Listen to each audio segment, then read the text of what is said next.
Bruno Speck, sou professor de Ciência Política na USP.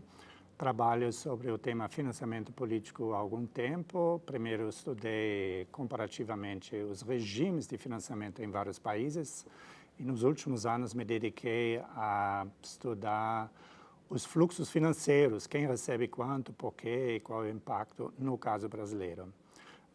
O tema do financiamento da política é um tema importante em muitos países. Nos últimos 20, 30 anos, esse tema está sendo debatido, tem reformas em vários países da América Latina quanto à forma de regulação do financiamento da política. No caso brasileiro, nós podemos dizer que, em relação às três questões importantes, a primeira questão é quem pode doar e quanto, a segunda questão é quem pode gastar e quanto, e a terceira questão é quem recebe recursos públicos e por quais critérios. Então, em relação a essas três perguntas, há 20 anos atrás, um pouco mais de 20 anos, em 93, em reação ao escândalo Collor-PC, o financiamento político no Brasil foi mudado. Anteriormente, antes de 92, empresas não podiam doar, não eram permitidas para fazer doações a candidatos e partidos. Esse era em relação ao primeiro critério. Em relação ao segundo critério, não havia limites quanto aos gastos na campanha. E terceiro, não havia praticamente recursos públicos, um volume muito pequeno de recursos públicos para os partidos e candidatos. Então, com a reforma em 93, mudou em relação ao primeiro critério a questão dos limites e vedações, mudou uma regra importante, a proibição de doações das empresas caiu. Quer dizer, antes as empresas não poderiam doar, depois de 93 elas poderiam doar. Isso era basicamente uma reação à realidade, porque todos os partidos políticos antes de 93 já estavam recebendo recursos praticamente só de empresas, e essa mudança, então, foi uma adequação da lei à realidade.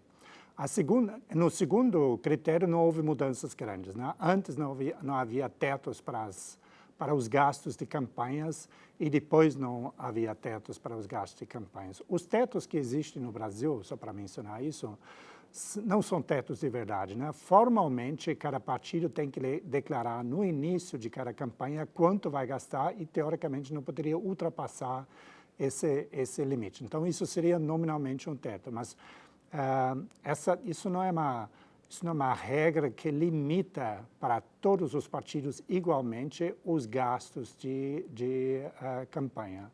Porque nós poderíamos comparar isso a uma situação onde cada motorista colocaria atrás do seu carro uma placa, qual será o limite de velocidade que ele vai obedecer. Então, isso obviamente não é um teto para valer. Então, não há teto para o gasto de campanha. Mas na terceira área, nos subsídios públicos, mudou muita coisa, né? Antes já havia os subsídios pequenos em recursos financeiros, mas grandes em termos de acesso ao horário eleitoral gratuito, e depois, adicionalmente ao horário eleitoral gratuito, o legislador introduziu um sistema de um fundo público, fundo partidário, para financiar partidos políticos. Então, essas foram as modificações que estão em vigor praticamente até hoje. Então, hoje a gente tem um sistema que é permissiva em relação aos primeiros dois critérios, não há limites, não há tetos, não há vedações que limitem seriamente a origem dos recursos. Não há limite de gastos que limitem o total de recursos que um candidato possa levantar e gastar. E há uma parte considerável de recursos públicos, seja em tempo de horário de rádio e televisão, seja em dinheiro, que ajuda a financiar os partidos e as campanhas eleitorais. Então, é essa a situação atual. Nós estamos atualmente num debate bem intenso sobre a possibilidade de reforma do financiamento de partidos e eleições.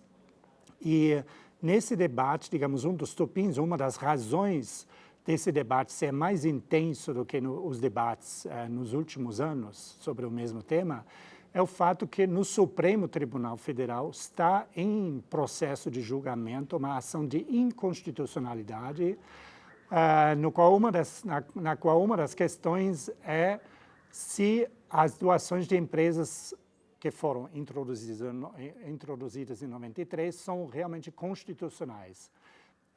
Esse perigo, essa possibilidade que o Supremo proíba essas doações empresariais, pressionou o Legislativo a se posicionar em relação a isso. Então, o atual debate é, em primeiro lugar, uma reação a essa possibilidade do Supremo assumir, digamos, o papel do legislador, e, em segundo lugar, gira em torno de várias questões mais detalhadas sobre, por exemplo, a possibilidade de introduzir limites para as doações, tetos para as doações, limites para os gastos, ou modificar a forma como os recursos públicos são alocados aos partidos e campanhas.